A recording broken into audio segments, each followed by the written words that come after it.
Quando eu comecei a acordar no meu processo de autoconhecimento, que eu saí da fase da rejeição, do medo, da angústia, da raiva, da tristeza, porque isso faz parte desse processo, né? Isso é um ponto muito relevante da gente conversar, que é, durante o processo de acordar, durante esse processo de autoconhecimento, durante essa fase nova da vida, existirão momentos de muita raiva, existirão momentos de muito nojo, existirão momentos de muita repulsa, de nós com nós mesmos e de nós com os outros, ou só dos outros, ou só de nós. Essa raiva, esse nojo, essa angústia vai existir. E é muito importante que, de alguma maneira, você consiga colocar isso pra fora. Eu sempre falo aqui da importância de ter alguém, né, desse processo, um guia, um mentor, um mestre, um terapeuta, para que você consiga colocar isso pra fora, nomear todos esses sentimentos, essas angústias, tudo isso que vem, para conseguir passar por esse processo. Essa identificação é a gente tirar do inconsciente e trazer para o nosso consciente, é dar nome aos bois, né, aquela frase. E isso é muito importante, a gente acordar essas coisas, é trazer luz para todos esses pontos de sombra, é a gente parar de mascarar os pontos, é a gente parar de tentar esconder as coisas. Isso é fundamental. Só que é um processo que dói muito, é um processo muito desconfortável, então ter alguém nessa jornada te guiando, te ajudando, é algo que traz menos resistência, porque dói, mas a gente consegue partilhar isso com alguém, e principalmente essa pessoa vai conseguindo nos conduzir para que essa espiral ela seja o mais harmônica possível. Porque às vezes a gente não vai ter o conhecimento sozinhos, a competência sozinhos de nomear os pensamentos e sentimentos ou de conseguir trazer isso à tona. Às vezes por medo de encarar isso, medo de como lidar com isso, medo de não conseguir lidar com isso. Então é muito importante ter uma pessoa que te acompanhe nessa jornada. Dito tudo isso, voltando pro assunto desse vídeo, quando eu estava conseguindo sair desse lugar, eu comecei a ler esse livro aqui, Mulheres que Correm com Lobos. Eu confesso que eu tinha muito preconceito com esse livro no começo, principalmente porque eu era uma pessoa que negava muito o meu feminino. Eu sempre fui uma mulher que quis enaltecer o masculino pra conseguir ser reconhecida pelo meu pai, pra achar que eu fazendo isso teria o reconhecimento dele. Então eu negava muito o meu feminino, e meu feminino ele sempre foi muito forte. Então eu negava esse feminino todo pra conseguir estar mais próxima do meu pai de algum jeito ou de outro. Spoiler, não deu certo, só me fudi. Agora que eu consegui integrar o meu feminino, eu vejo como eu era idiota, as merdas todas que eu fiz em relação a isso que não adiantou de nada, e muito pelo contrário, né, me enfraqueceu em muitos pontos, mas tudo é por um grande aprendizado. E aí, eu tinha muito preconceito com esse livro. Eu não tinha preparo para ler esse livro, ou melhor, para entender a profundidade e a importância desse livro aqui.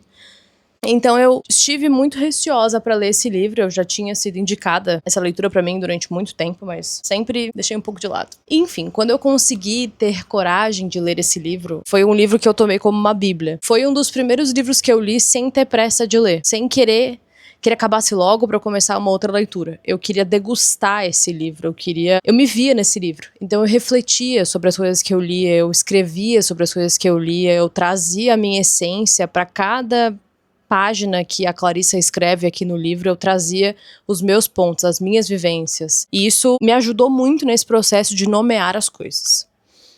Então, enfim, né, esse foi um grande livro, eu vou começar uma série aqui de vídeos pra gente conversar um pouco mais sobre esse livro. E nesse primeiro vídeo específico eu senti de vir falar com vocês sobre o primeiro conto que ela traz, que é o conto da La Loba.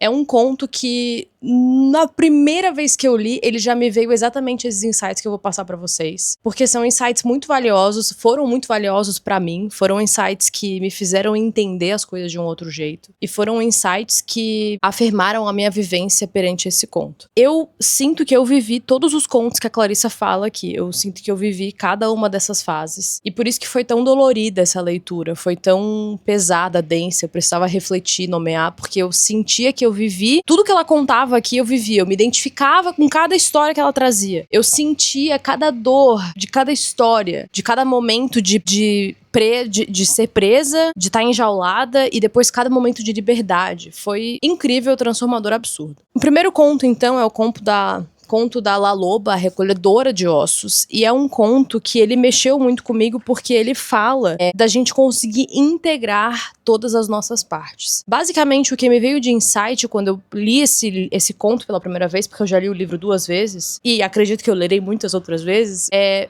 integrar todas as partes da nossa história. Recolher esses ossos que a La Loba faz é a gente conseguir recolher, identificar, nomear e visualizar tudo que a gente já passou. Todas as coisas boas, mas também as coisas ruins. E às vezes todas as coisas ruins, mas também as coisas boas. Tem pessoas que têm mais facilidade de ver as coisas boas, de lembrar das coisas boas, porque as coisas ruins elas ficam meio que intactas num lugar de que eu não quero reviver aquilo, trazer aquilo pra tona. Mas tem pessoas que só veem as coisas ruins e não conseguem lembrar das coisas boas, e tem gente que é meio que um mix ali.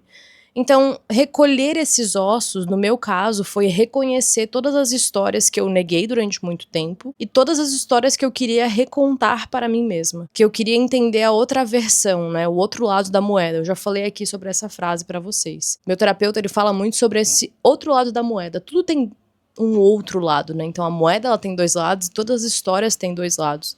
Às vezes, a gente só precisa também enxergar pelo outro lado dessa moeda para entender o significado, para entender o simbolismo disso, para entender e integrar o que aconteceu de fato. Então esse conto, ele me fez refletir muito sobre todas as coisas que eu escondia de mim mesma, que eu não queria ver. Todas as coisas que eu tinha medo de reconhecer, todas as coisas que eu não queria nomear e todas as coisas que eu escondia de mim mesma, que eu não queria trazer à tona. Mas todas essas coisas que eram ossos mesmo, então elas não existiam tecnicamente mais, mas os resquícios eles estavam ali no meu corpo, na minha mente. E quanto mais eu postergava visualizar e nomear e trazer isso à tona, mais eu me afastava do meu progresso, mais eu tinha dificuldade de enxergar o final dessa história toda. Então, a minha interpretação disso tudo é que a gente precisa realmente analisar todos esses ossos que ficaram das histórias passadas, todas as marcas que a gente tem das batalhas e das vitórias e derrotas das histórias passadas, todas as memórias que a gente tem, todos os traumas que aconteceram, todos os sentimentos e todo o repertório que a gente desenvolveu para com essa vivência que a gente teve, ou melhor, né, essas vivências que a gente teve. Então, recolher os ossos, para mim, é recolher todos esses trechinhos de todas as histórias que a gente já viveu. Sejam elas boas, ruins, sejam elas felizes ou tristes, mas realmente integrar tudo isso, trazer tudo isso à tona para nossa vida hoje. E quando eu comecei a fazer isso, o meu nojo, a minha raiva começou a diminuir. Eu comecei a ter mais compaixão. E essa foi uma grande palavra que transformou o meu processo de autoconhecimento. A compaixão para com eu mesma e com os outros fez com que as coisas ficassem mais leves. Fez com que aquela pressão de que eu queria ter tudo resolvido ou que eu queria fazer XYZ diminuísse, fez com que eu entendesse a necessidade de cada coisa e principalmente que eu conseguisse trazer para o meu consciente todas as coisas, histórias, medos, anseios que estavam guardados, mascarados e que interferiam e muito na minha vida indiretamente, porque eu não queria deixar aquilo vir à tona, então eu mascarava, engolia e muitas vezes eu comia aquelas emoções todas, né? No meu processo de depressão eu engordei 20 e poucos quilos, então foi um processo que eu engoli muita coisa, né? Eu trouxe muita coisa pra dentro pra não ter que colocar pra fora, e depois foi o processo de colocar tudo pra fora através da terapia, não no vômito da terapia. Então, esse conto, ele mexeu muito comigo. Ele foi um conto que eu li umas 2 vezes quando eu tava lendo ele, então eu li, cheguei na metade e falei, cara, acho que eu ainda não entendi, vou ler de novo, porque ele foi um conto muito denso, foi um conto que eu tive que parar e observar todos esses ossos que eu carregava e também os ossos dos antepassados, né, das pessoas que vieram antes de nós.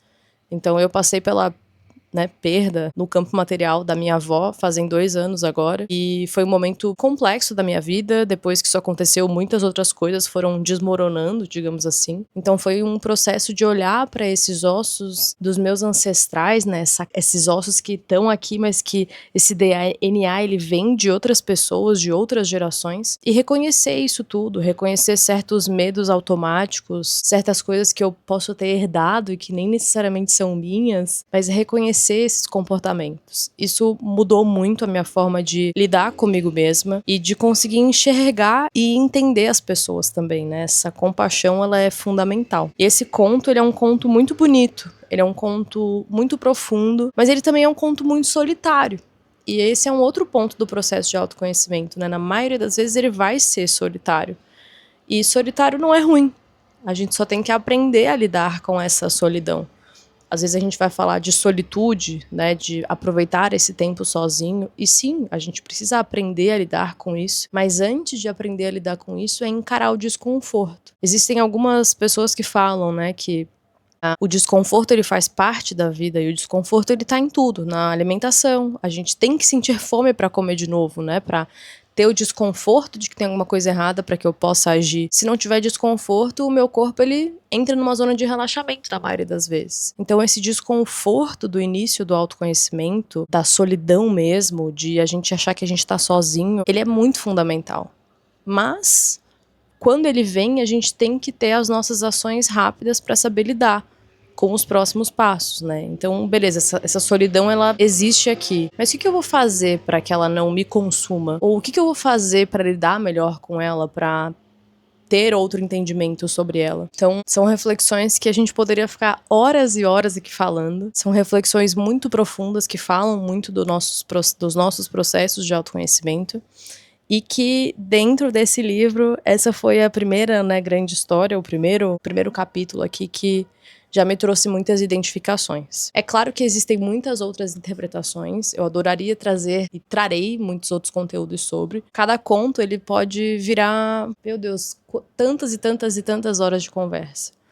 Esse foi só o primeiro, eu queria trazer de bate-pronto esses principais pontos que me acordaram nessa leitura. E adoraria saber se você já leu esse livro, o que esse primeiro conto te traz. E espero que a gente se encontre no próximo vídeo falando um pouco mais sobre esse livro e sobre algum outro capítulo. Que esse vídeo te encontre bem.